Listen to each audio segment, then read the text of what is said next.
Hello, everybody. This is Angel Ribo with Mindalia TV, and thank you, everybody, for being with us today. We have today, as every single Thursday, we have Sunny Chayes. Hi, Sunny. How are you? I'm doing great. How are you, Angel? Oh, I'm so excited to have you again and to have these amazing conversations and insights for our audience that we always have together. So, Yes. and the fun. Don't forget the fun, Sunny. Oh, that's my middle name, or one of my many middle names.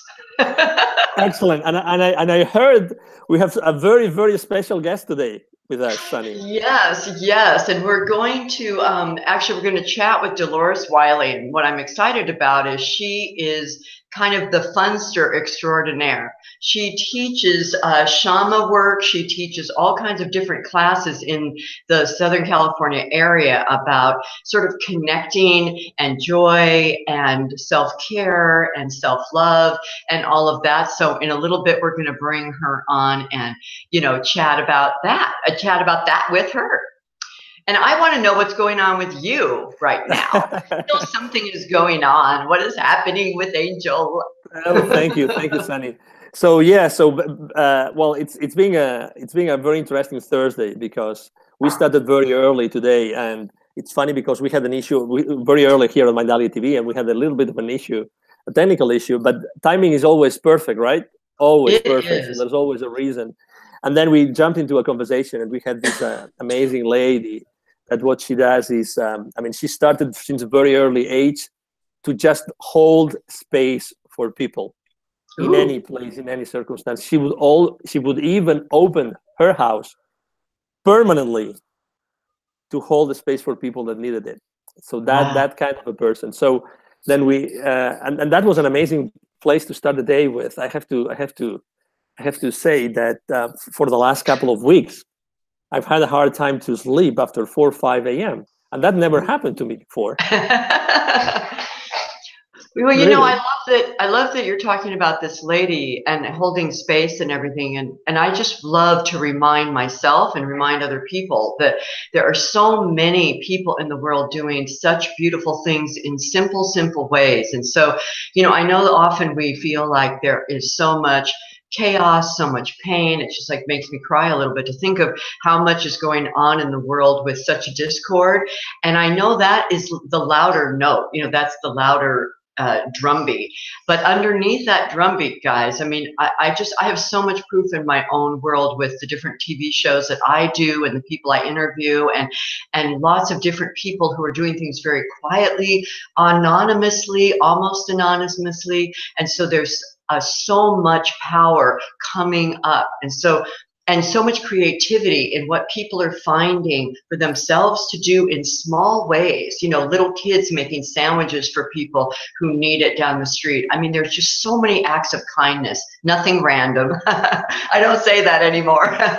But real acts of kindness. And so I so love this story that you started out with today, this interview you had earlier today, to kind of bring that energy into this show. Absolutely. And I was thinking to myself while she was telling that to me, how many different kinds of fear can I bring to my life if I thought that I'm going to open my house permanently for anybody that wants to receive some sort of help? Okay, so she was so brave, and it was so easy, right? I have a house, there's a door, there's people around the neighborhood, they can come in anytime. It's so easy, right? Exactly about how easy the things are, and we think they are complicated. And she obviously helped a ton of people with many different situations and circumstances in their lives. When was the last time that you did that, Sunny? Oh, well, actually, I used to host international students, so I had my door open to people all the time. They were vetted and all of that, but I did that, and it was a very, very opening and expansive experience for me because I got all different kinds of people, and I learned so much about so many cultures, Islam and Middle Eastern and German, and we would talk about politics, we talk about gun control, we talk about all these different things that would go on in different parts of the world and how things would go that way. And it was fascinating to kind of compare all of that. But I love the fact that you used the word complicated, because I had a guest on my show at ABC yesterday, a guest that you guys have had, Michel Pascal, and he was talking so much about ease, and it's just, he would say in his French accent, it's just simple, my sonny, it's just simple.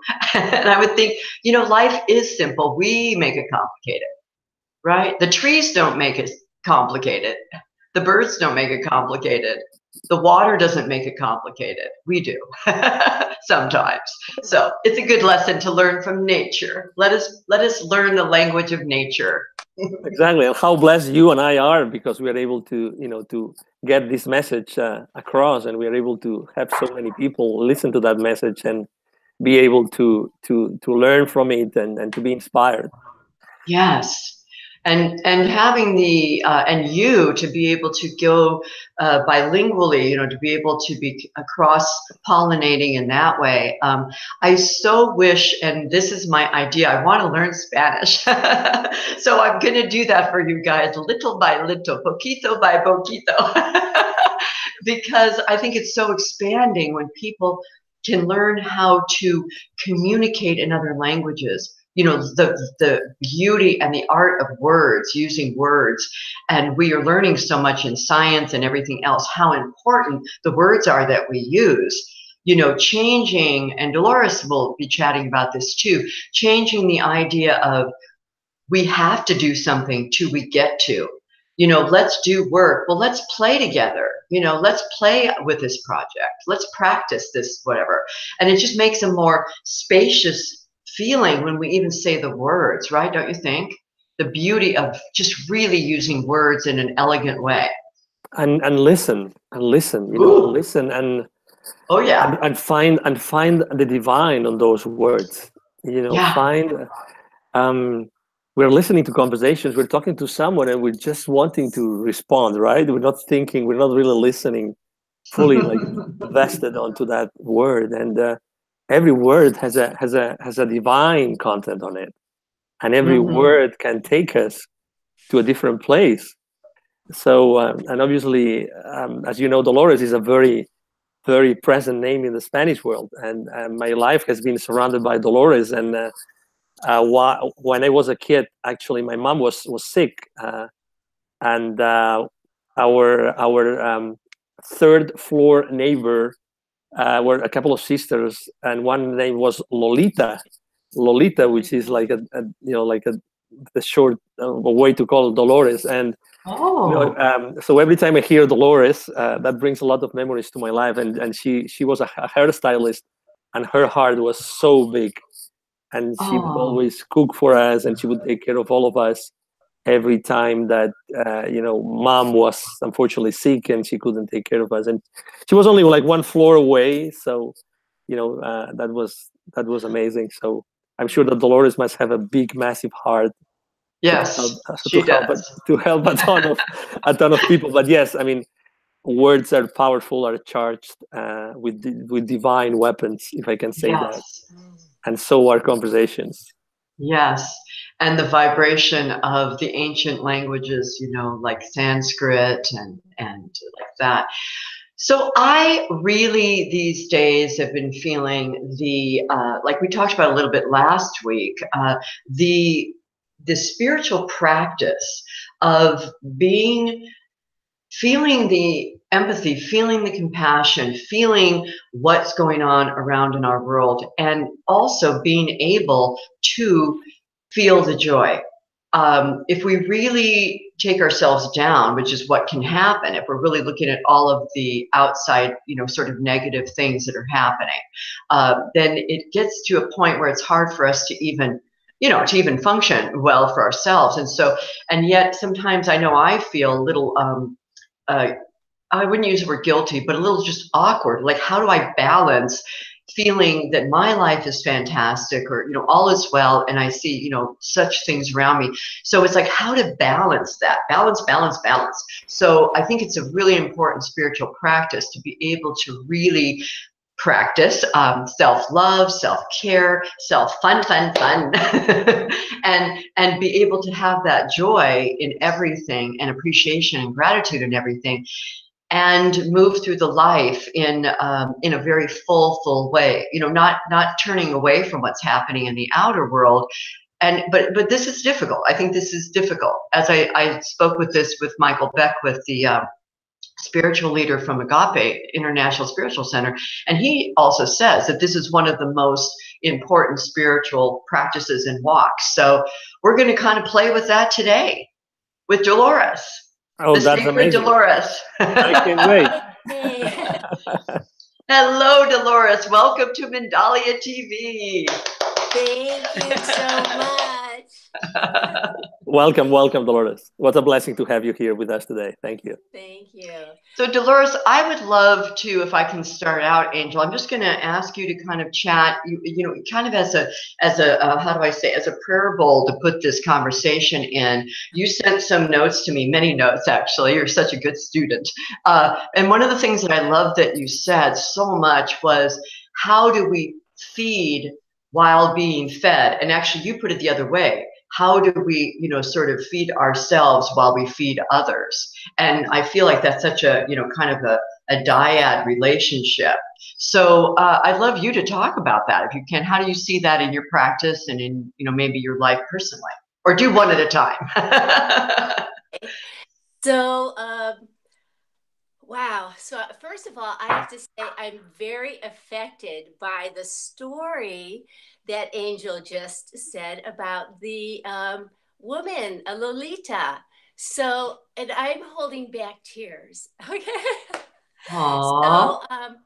So because I'm a caregiver also, I've in my family and with others.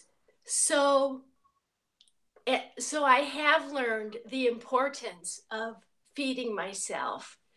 And it is through play. So I'm just going to try to just regroup here. Aw, bless you. I'm feeling chills as she's talking. You know, Lolita is still alive. Unfortunately, her sister died a few years ago. But I'm gonna. This is probably a sign I have to reach out to Lolita after so many years. I'll do that today. Thank you. Yay! Yay! Okay, now I feel better. Okay. So I want to say, before you answered, Dolores, I just want to tell people just one last thing about you as an introduction. You are you're always such a light. You're smiling so beautifully today, but you're just, anytime I ever see you, you're like that. And, you know, it's so wonderful. You just bring so much, you just bring the fun. You do. You bring the party. You bring the fun. You know, when you come into any room at any time, you're just like, and it's so genuine. It's not, you know, showy or anything like that. It's just so genuine. And all people around you, I can say for myself, I just feel uplifted. And I just feel like, yay, yeah, you're right. Like, this is a great opportunity. This is a great moment in life. So thank you for that. Oh, okay.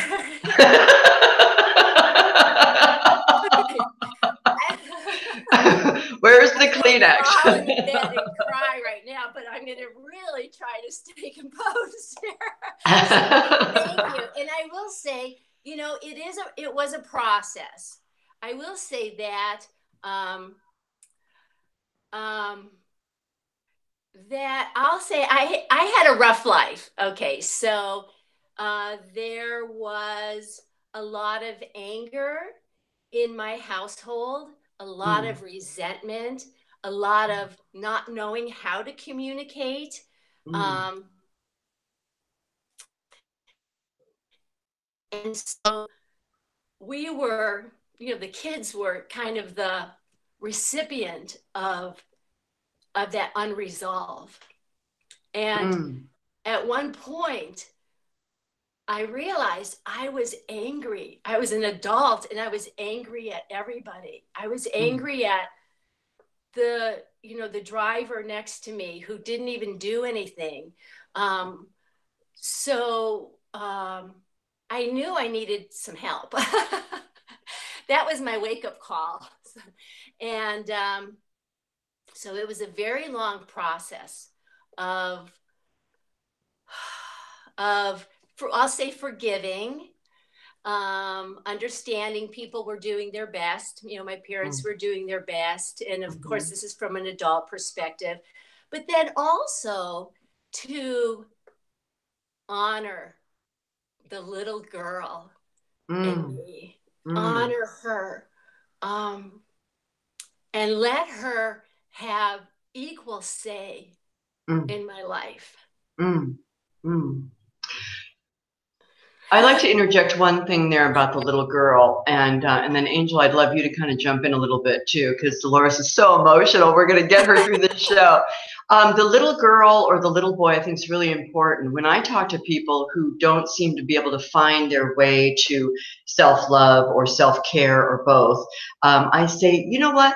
Would you give if you had your little sister, if your little sister was 5 right next to you, even though you're 55, would you give her that bad food? Would you have her be treated that way? Would you do all of those things that you do to yourself, or would you deny her those things that you're denying of yourself? I mean, would you really? And they always are just like, absolutely not. I mean, of course, they look at me incredulously. And it's like, well, but that's you. So every time you're making a choice or a non-choice, withholding or not giving or giving the sort of an unhealthy choice, think of that little girl or think of that little boy in you, because that is really who you are, and I know that will change you, and it does. So I appreciate you bringing that up, because we're all our little girls and little boys still, whether we think we're so grown up. Right? Yeah, and what would you say is that, as parents, what would you say is the number one blind spot that we have when we're trying to raise our kids, Dolores? Ooh, I love the number one blind spot. I think the importance of play. I think nowadays we put too much focus on rote memorization or learning things by a book versus learning things through experience. And when we do that, when we actually allow the child to play and manipulate the world, its environment, it actually builds building blocks, cognitive reasoning, that will then later help them as adults. And it's been said, and I don't know what the study is on this now, that the cognitive reasoning can't be developed later in life, that there are certain steps in the building of the brain that need to develop, and play is one of the most fun ways of letting that occur. Wow. Go ahead. Well, I was going to say, yeah, absolutely. And I think that that's something that in the Western world, we really think of as something to do after everything else is done.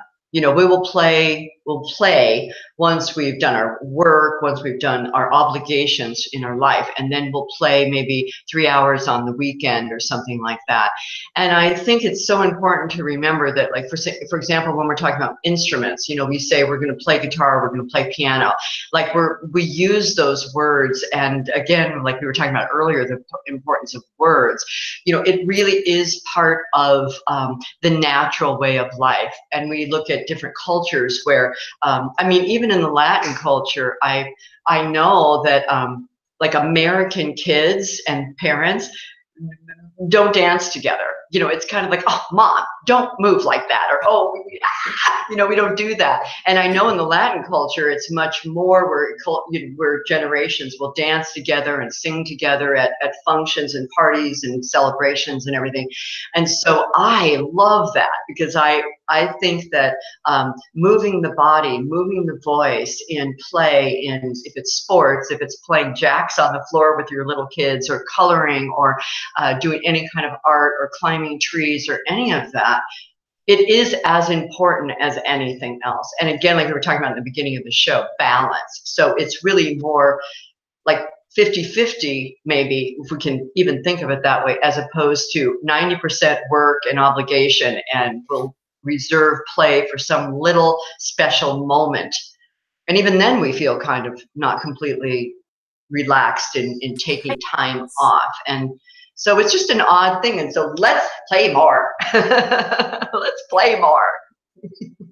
Yes. And even as with children and with adults, when we play and not learn a guitar, learn to play a guitar, which can be structured, unless of course you're really playing around with the guitar and making up some songs.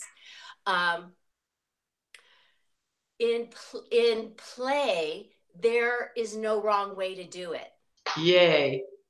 So first of all, it gives the nervous system that positive reinforcement that I did it right. There's no negative part to it. Yay. It helps us, I'm jumping ahead a little bit, actually then to become leaders. Nice. Because we have the experience to create. We're not necessarily following a set of rules, but we're actually experiencing on many levels what it's like to create and what lead. Creating something new. Yes. Mm-hmm. Yes. I love that when you were saying that. And I was thinking of times when I have played, a lot of times a speech therapist and people who work with children who have any kind of learning issues or things like that will actually do it through play. They'll have little dolls, they'll have sand, they'll have blocks, they'll have coloring to be able, or children or people who've been traumatized to be able to allow in a safe environment, in a safe way for stories to come out, for information to come out. And I was thinking of the different times when I've played with kids, and I am a big player, I will say. I have no problem playing. And I'll sit down with little 4-year-olds and I'll play Brio. And what's fun is sometimes when there'll be a little boy who's, cranky or upset with his mom or whatever, and I'll just go and I'll quietly just go over to the Brio or to the Lego and I'll just start building something, just quietly. And then the little boy cannot help it. He's got to see what I'm doing. What is she building over there? And he'll come over to me. And at first, it's kind of that sort of separation thing. But I don't really engage so much. I just carry on playing and building and creating. And then it's just such a natural draw. Just want and sit down and he'll kind of be doing his thing in his little area. And then I'll kind of say, oh, can you hand me a wheel? And he'll hand me, and he'll say, oh, can I have a red block? I hand him the red block. And then this beautiful connection is just so peacefully there, like two waters coming together, as opposed to trying to get in somebody's face and say, what's up, little boy? So I love that way to interact with people, kids of any age.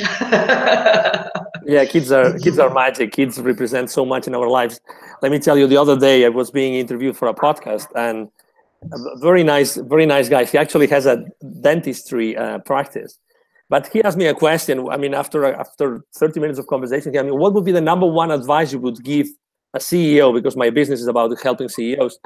And and after thinking for a couple of seconds, I said, if he or she are single, they should have kids as soon as possible. As soon as possible. I told him, really. I mean, because I definitely think that having kids is one of the most extraordinary, divine, spiritual experience you can have in your life. Kids are not ours. We have them, and we try to do as much as we can for them. But they're a gift. They're a gift by the universe, by the Creator, by the Source. But the journey to raise them is a spiritual practice. It's like all the way. And he was really surprised. He said, "I've never had this answer before." I said, "Well, really? I mean, you have kids. Don't tell me you have not learn, change, adapt a lot since you had them." Obviously, he said yes, and we never stop. It's don't stop, and it's forever, right? I mean, it's until even when they go out and they go somewhere else, and they go to college, or maybe they even go to another country to live. They're still our kids, and they will always be our kids, and we will always be concerned about what they do and how their lives are going. But what about talking about feed and feeding with Dolores? Yes. Come on in, Dolores, about that. So how do we do that? What do you recommend we do? Wow. Okay. So So I want to just add this, that, you know, play, how you were just talking about play, how you were able to have a child engage in play. And Angel was actually talking about communication. And so actually, that is one of the ways that we can communicate with each other, which is nonverbal. We can engage and play with anyone, whether they speak our language or not. And it's Beautiful. like the universal language. Yeah. So to answer your question, how do we feed ourselves? Okay, so let's see here. I have There's so many things to say about that. I know. I'll say, while you're getting notes, the first thing, don't you think, is to really acknowledge that we want to, and that it's okay to, giving ourselves permission, I guess is what I want to say. Yes, that's a very good point. And there's different ways to play. We don't have to think of, oh, now I have to set an hour to do this task of play. And there are times when I have some downtime and I think, what do I do with myself? You know, my schedule is so dictated and regimented. And then it's like, what do I do? How do I even enjoy?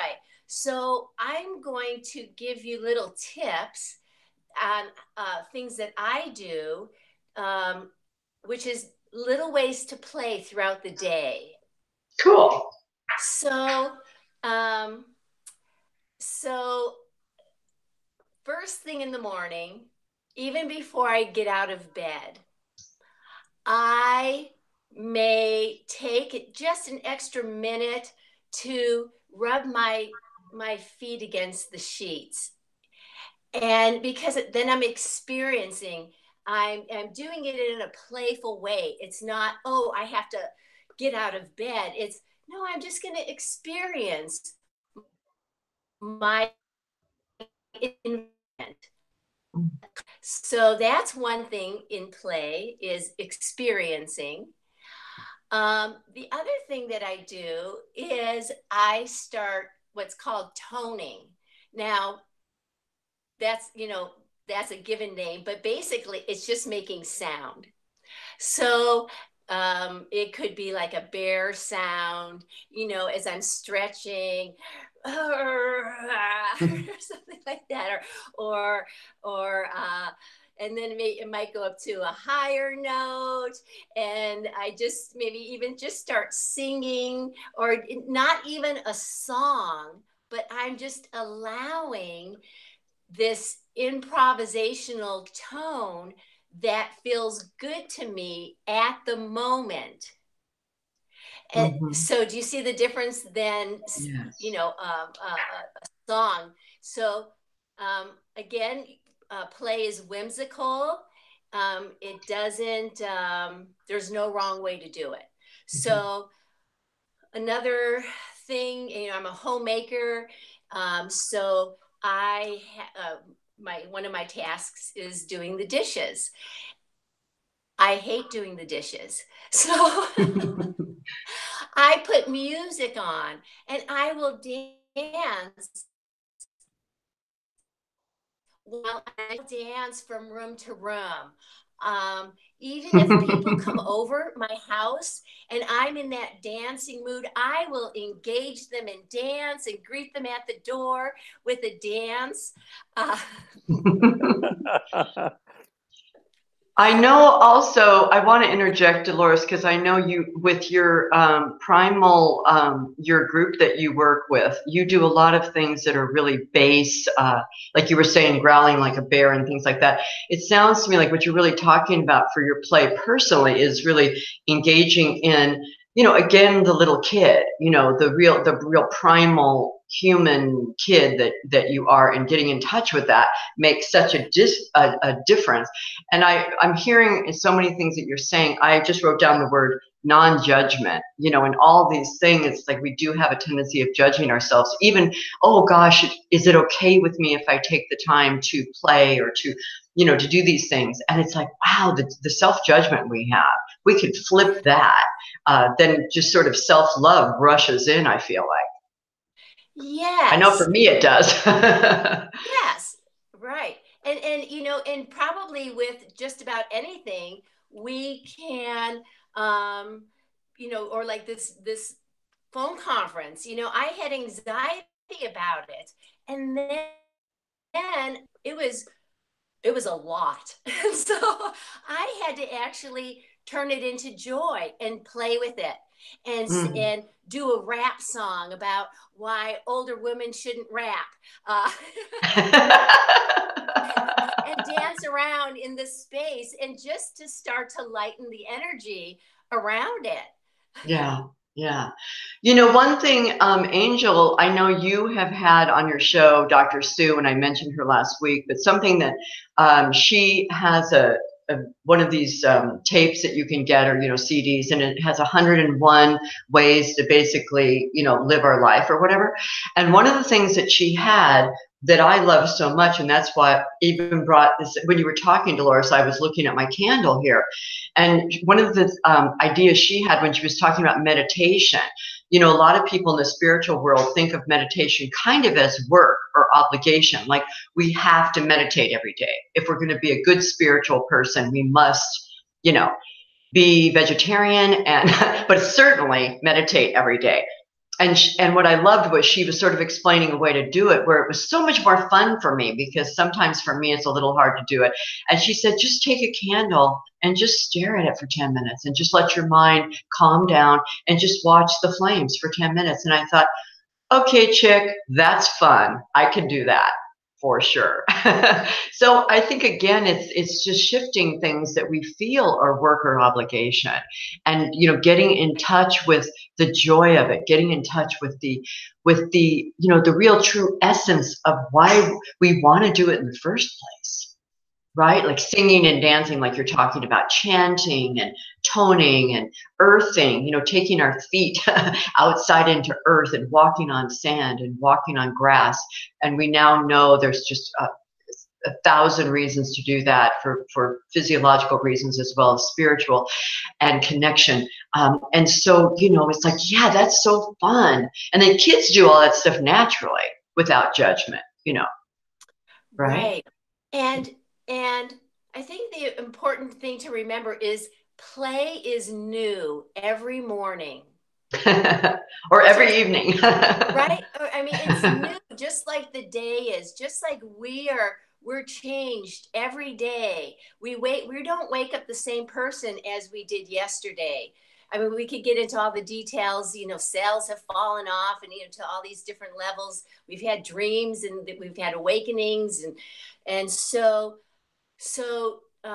by even the meditation, there's different ways to meditate. So maybe the candle idea, you're gonna, you know, maybe your vision starts to go bad, and you go, wow, this is straining my eyes. So there's we can meditate on a word. We can do a walking meditation and just be in sync with be present with what that feels like. Left, right, left, right. We can dance, do improvisational dance. So I think keeping the meditation present and current for the day, and keeping the element of play, meaning that it's able to move. It's not stagnant. Yes, I love that. What would you say, Dolores, that from a spiritual perspective, what does the fun, what does the joy, what does the dancing, the singing? Because again, you know, from one side we see meditation, staring at the flame, and at the other side we're talking about having fun and singing and jumping and all those things that make us smile. So from a spiritual perspective, what does the fun do to us, to our soul, Dolores? Well, I love your question. He's a good questioner, this one. Okay, so I believe, and there is scientific data to back this, that joy is a natural state for us. And of course, that's our basic needs are met, But joy as babies, you know, as children, it is a natural, we'll say, creator given state.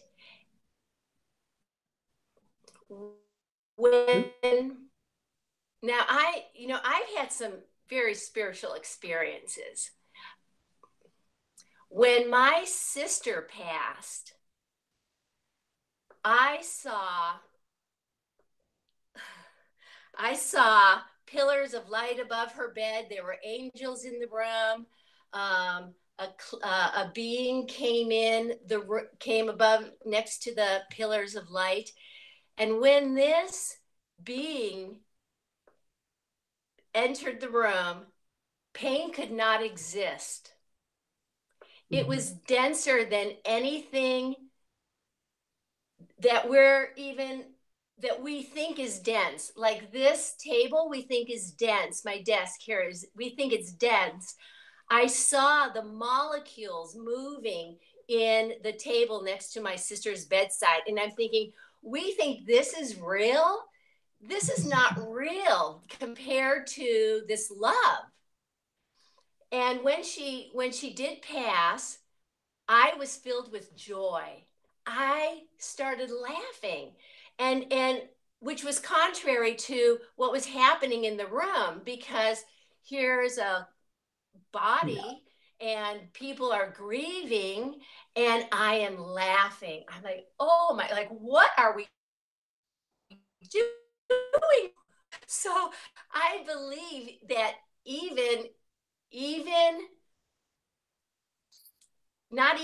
I think joy is in our soul. It is even before we were born. It is part of our spirit to have joy.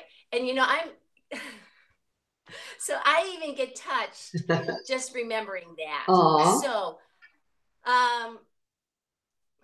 So, okay, what was your question again? The question was, from a spiritual perspective, what does joy represent? Because most of the time we are being told, and Sunny was making a very good point, we're being told to be good with ourselves, we have to meditate, and we have to be on a state of calm. But at the same time, we experience so much joy when we sing, dance, and all those things that you do at home and you do when people pass away. Yeah. Well, I'd say it's our alignment with Creator. It is the emotional connection that's parallel, that's similar. Sunny, have you ever come across someone that maybe uses laughter as a way to meditate or to connect with our higher selves? Right there. Dolores is a living example of an elevated spiritual being through joy and happiness. Don't you think? Absolutely. And laughter is absolutely so important. I think of many of the Tibetan monks and the Dalai Lama, who, I've gone many times to see them. The monks do the mandalas with the beautiful mandala, by the way, Mindalia TV, where they do the beautiful, beautiful sand mandalas where it takes, days to do. And they're telling jokes and they're just chatting and laughing and giggling all the time. And I think they'll even say things that are a little bit, they'll say things like, well, this may befall you in your life. And then it might be a little bit of a negative thing, but they still laugh right in the same sentence. And so I think that, again, like Dolores was saying about seeing, the impermanence of everything and the space between the cells is such an important point. And, we definitely know that that's true now.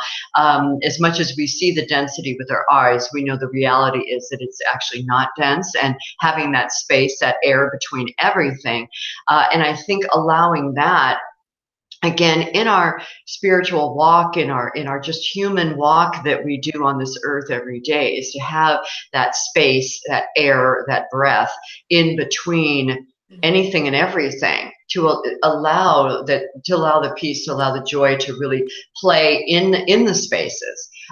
Because again, in the Western world, we do have obligations, and like in California, it's very expensive to live here, so people feel an obligation to, or a need to do stuff, to create money, and all of that. And I've found that many people, when they let go a little bit more, including myself, money will flow in more easily than when I'm a little more dense in my thinking and in my energy.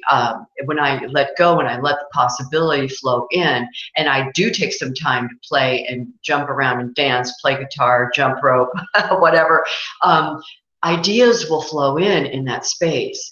Like a name will come to me. It's like, oh, what? That's an odd random thing. Well, no, it's not random. It's actually somebody I can call who has a great connection that will help me with my, money density, which is not dense. So I think it's super important to remember that. And as we know now, speaking of light, that if we boil everything down or take a microscope or the most incredible space thing that we can examine anything with, they now know that in the center of everything is nothingness, or actually light. So there is that light in the space of everything all the time, whether we see it or not. It is there, like gravity. Whether we believe in it or not, it is there. So guys, how fun to realize that we do have light in between everything, which would actually mean there's way more light than anything else. Like, it's about the light, like for real. Absolutely. We are running out of time here. We only have 5 more minutes. So what would you say, how do you like to help people, Dolores? What do you do for people? How do you help them? Well, part of my practice is to, I'll say energetically, go back to the point of trauma and reconfigure that. And when we resolve that, then they can actually start to have joy in their current life. So seeing that and being part of that that's my hallelujah. That's why I'm on this earth. Angel, I wanted to also ask Dolores, there was something that you were talking about the play, and I was writing down what I love when you were saying about every day we wake up and we're new, whether we acknowledge it or not. I think that sometimes people can get into sort of a Groundhog Day thing where they don't allow themselves to be new. And so I think that's a great reminder that we do have that opportunity, because in actuality, like you're saying, Dolores, it is true. Every day we wake up, we go to bed, it's sort of like a death. We wake up, it's like a rebirth. And we have that opportunity to choose again, to start again, to have a clean slate, to have a clean canvas, and really freshly create every day. And how rocking would that be if we actually really take that in and I was going to say work it, but I'll say play it. Yes. And the first thing, I would say, if there's a takeaway, the first thing is to pause. Because just as you said, we can be very linear. Okay, this is my day, this and we can be very focused ahead. But whenever we pause, we bring our attention back to the present moment. And that's the beginning. That's the beginning of play. We have the whole world in front of us to create. I love that. Yay. That's beautiful. That's a beautiful perspective. It changes completely the day ahead and our entire life, actually. It's beautiful. Absolutely. So we have to start saying goodbye. Unfortunately, it's been a blessing to have you, Dolores. What a beautiful name. Every time I pronounce it, I have chills. So thank you very much for being who you are and doing what you do. Really, what an amazing blessing. I love your candle, Sunny. It's now illuminating your entire day, at least. It is. At the end of the show, I'm going to blow it out for us. So there you go. Fantastic. So, Dolores, where can we find you, please, before we go? Where can we find you? Oh, thank you for asking. My website is my name, DoloresWylie.com, and I'll spell that DolorесWylie.com. And contact information is there. Yay. Fantastic. Thank you. What about you, Sunny? Where can we find you? Oh, let's see. You can Google me and find me on YouTube. You can find me on UBN Radio, iHeartRadio, ABC TV. And next week, I'm going to actually give you a new email, because I really want you guys to email me questions, email me concerns, email me your thoughts, and just, get at me, because I haven't let that happen so much. And now I'm ready. I'm ready for you guys to get at me. So go for it. So that's how they can find me. And of course, Whole Lifetimes magazine. So that's my story. Awesome. For the moment. Absolutely. Yeah, we'll see each other again next week. So again, Dolores, thank you very much, and Sunny, always to have an amazing conversation, have fun together. It's great. And to everybody at Mindalia TV, thank you very much. This is Angel Ribo, as you know, every day here with Mindalia TV. Thank you for being with us today, and hope to see you soon tomorrow. Bye-bye.